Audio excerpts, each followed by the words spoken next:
I often think speeches made by people who are leaving an organisation are the most interesting. After all those years of following corporate or bureaucratic rules about what to say and what not to say, there is finally the opportunity for the speaker to reveal some home truths, to talk frankly about events or decisions, and to reveal some juicy but hitherto secret gossip about colleagues or rivals. If that was the expectation that convinced you to shell out money for today's lunch, then I hope the food and drink is good, because I'm not sure my speech will add much extra value. Having headed up the Farm Institute for almost 15 years, I've been in the privileged position of largely setting my own rules about what can be said and not said, so I'm not sure I have much untold salacious material I can now talk about. If, however, the reason you turned up today is to escape the boredom of the office, with the added bonus of the company paying for your lunch, then I've got some good news. Normally the downside of such a lunch is the need to at least vaguely pay attention to the speaker in the case that work colleagues later ask what was talked about. However, you can respond to this question today by saying it was just about boring agricultural policy stuff, a response that is certain to stall any further questions. So armed with that response, those of you here simply to escape the boredom of the office can now go back to looking at your mobile phones. For the rest, I thought today might be a good occasion to look back at developments in Australian agricultural policy over the last few decades and to try and draw some lessons from those experiences. Purely on the basis that the best lessons usually arise from the worst mistakes or disasters, I want to start with two issues that I believe provide worst case examples of policy making for governments and the sector. The two I think fit this category are the Native Vegetation Act, which was effectively introduced in New South Wales in 1995, and the temporary ban on live cattle exports imposed by the Australian government in 2011. For those in the audience who still have a full head of hair or wrinkle-free complexion, a little history of the New South Wales Native Vegetation Act might be useful. In the New South Wales state election of 1995, the Labor Party, led by Bob Carr, achieved a one-seat majority, with hard-fought wins in seats like Badgerys Creek and the Blue Mountains, allegedly on the basis of Green preferences. Shortly thereafter, stories about land clearing began featuring in the front page of the Sydney Morning Herald, courtesy of the resident environmental campaigner employed by that organisation, who was assisted with some trips to the west funded by environmental groups. Despite the issue hardly rating a mention during the March election campaign, on the 10th of August 95, Bob Carr enacted State Environmental Planning Policy 46 via the Government Gazette, banning the clearing of trees on agricultural land. This was supposedly an urgent but temporary measure to prevent widespread panic clearing that was allegedly occurring.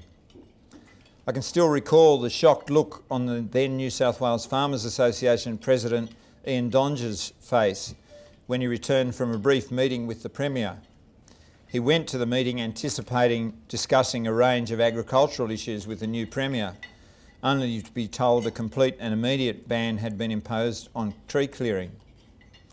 The extent of the ambush was fully apparent, with the Premier handing over detailed legal advice to the effect that no compensation of landholders was required, given the lack of just terms compensation clauses in the New South Wales State Constitution.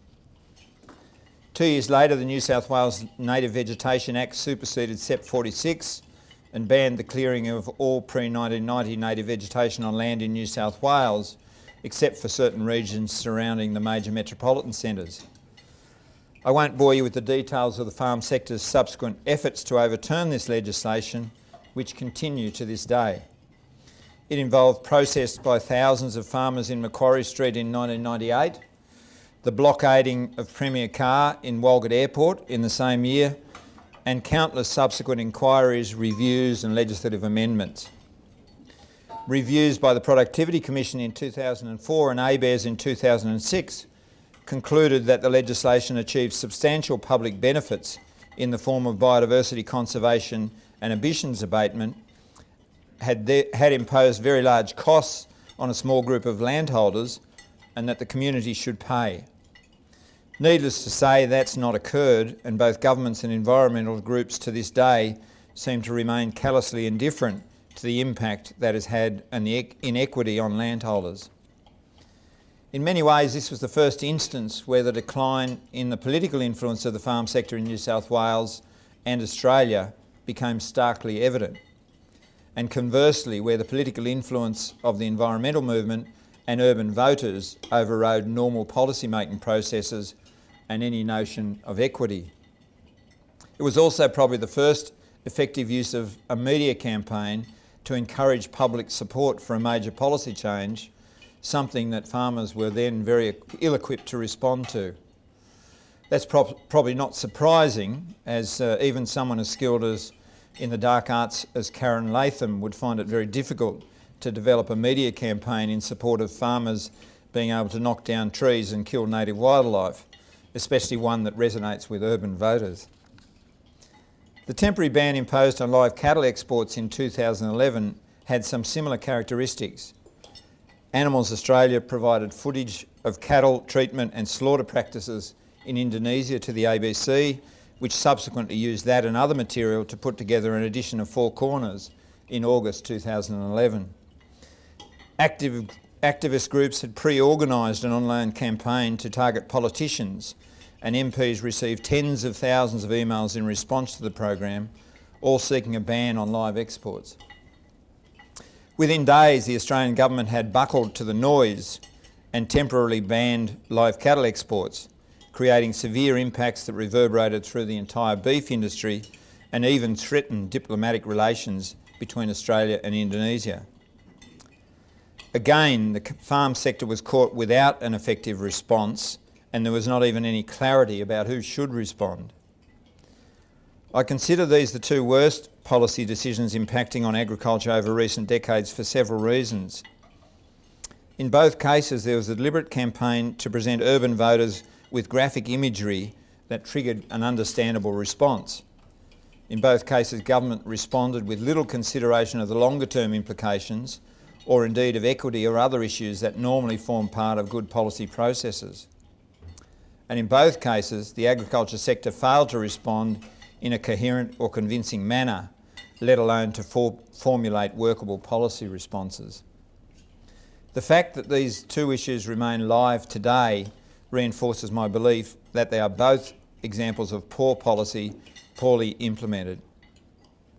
At the other end of the scale, there have been several good policy outcomes, and I think the two that are worth highlighting are drought policy and agricultural research and development policy.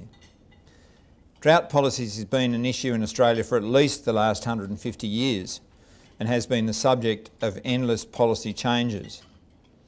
It's probably dangerous in making a call about the merits of drought policy at present, given we've just experienced at least 5 good seasons in southern Australia with no significant drought events and are running into some serious rainfall deficiencies at the moment. That will be a real test. However, the current policy settings, which involve access to welfare support for farm families experiencing low or negative income, coupled with preparedness incentives like farm management deposits and low interest loans, seem more likely to achieve good outcomes than any of the drought policy measures that have preceded them. I must confess a certain bias in this issue, as I chaired the 2011 review of drought policy commissioned by the Australian Government, and the recommendations arising from that review formed the basis of current drought policy measures adopted in 2013 by all Australian governments. The policy did away with the exceptional circumstances interest rate subsidies. These were very much appreciated by those who received them, but in reality rewarded farm businesses which went into drought with too much debt. The payments also came to be the norm rather than the exception, and were provided with no obligation on the recipient. While anecdotal, the frequency of stories about farmers using the grants to put in a swimming pool or buy a new Land Cruiser raised serious doubts amongst farmers, let alone taxpayers, about the merits of those measures. At the same time, there was significant inequity in previous welfare safety net policies that meant the owner of a multi-million-dollar house in the city could access unemployment benefits if necessary, without needing to first sell the house, while the same was not the case for a farm family. Current farm household support policies now have a net asset test that means many more farm families can access welfare support during periods of low income. This aims to ensure there is food on the table and money for things like kids' school shoes, which also means during periods of severe drought there is still money flowing through regional economies. I do think there is a need for more work on risk management policy to develop cost-effective insurance that would allow individual farmers to choose their own drought risk exposure. We have seen multi-peril crop insurance struggling to get much traction over recent times, and I suspect a nudge will be required by government, perhaps by way of tax incentives, to get this to the point where it's mainstream. The second policy measure I think can be considered an enduring success is rural research and development policy. The foundations of the current policy were laid by the then Primary Industries Minister John Kerrin in the mid-1990s. He was a strong supporter of agricultural research, but recognised the risk that funding is subject to capture by researchers, some of whom might be more inclined to secure their own futures rather than solve industry problems. He developed the concept of rural research and development corporations that were a partnership jointly funded by government and industry, which could play a pivotal role in directing research into issues considered a priority by the sector. This model persists today. While there are slight variations in the roles played by the 15 rural RDCs, their operations are broadly similar. They receive funding from government and farmer levies and invest those in research that aims to solve challenges and lift agricultural productivity. While farmers complain from time to time about industry R&D levies, the strategic importance of these organisations for Australian agriculture can't be overestimated. The resources they have available provide them with considerable leverage to extract additional resources from state governments, universities and the CSIRO, and in more recent times from private sector organisations. This enables the farm sector to exert influence over much more research than just that which would be possible using RDC dollars. The history of nation-leading productivity growth in the agriculture sector in Australia is a strong indication of the continuing success of this policy, which is viewed enviously by many other nations. Having said that, there is room for improvement in the way the RDCs operate. Their reporting in particular makes it very difficult for levy payers to exercise informed judgment about how well they are performing. For organisations that regularly exhort farmers to undertake benchmarking to measure and improve their performance of their businesses, they certainly don't practice what they preach. There are no common, simple metrics reported by all 15 RDCs, for example, that detail the breakup of their expenditure on administration, research and extension, or that provide a breakdown of expenditure on things like basic or applied research. As far as I am aware, none regularly report the number of projects that have been discontinued due to lack of positive results, something which should occur regularly if they are truly pushing the boundaries. There is also no single national database that provides an accessible list of all current research projects underway, something that the USA has maintained for a long while. In my view, standardised reporting such as this would be of great value in helping levy payers and governments better understand how the RDCs are performing. So what of the future? What are the lessons we can take from these issues? I think the very first point to make is if we think the general public has been too influential in debates about issues like land clearing and animal welfare and should just bugger off and leave farmers to do their own work, then we're going to be sadly disappointed.